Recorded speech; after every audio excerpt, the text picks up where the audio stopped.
Hey guys, Auctioneer Heather here. So I wanted to hop on and just have a conversation about one of the questions that comes up when I go on a listing presentation and we discuss the auction method. And one of the questions is, well, are you going to come here like on site, and are people going to come on site? Are you going to sell this live, or do you sell this online? And I'm going to speak for myself in this case. I know it's going to be different for every single auction. The vast majority of us all have an online element.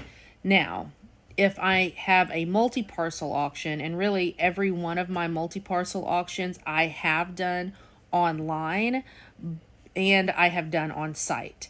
Because so a multi-parcel, and it really is a lot of information. It could be its own video really, but a multi-parcel auction has two to however many tracts of land that could be available. And you can offer each tract individually. You can offer tracts in a combination of lots. You can offer all of the tracts together. And really, the reason people use the multi-par process is to be able to get as much as they can for their said asset. So as you can tell with me talking about it, there's a lot more going on with the multi-parcel. There's a lot more combinations. There's a lot more changes that could happen.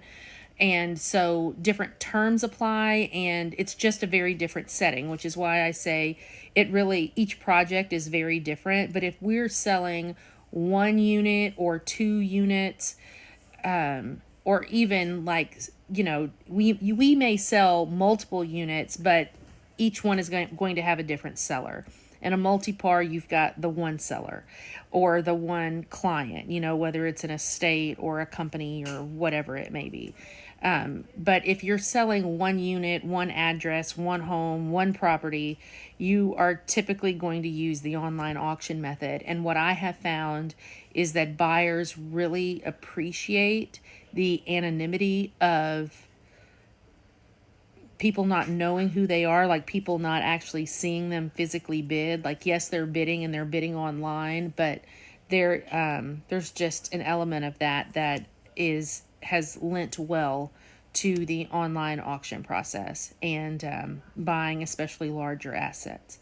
So anyways, that's just some information today about the auction world and the auction process. If you've ever got any questions, just shoot me a message, either here or on Facebook at Buck Up Auctions. And thanks for watching. Tell your friends, subscribe.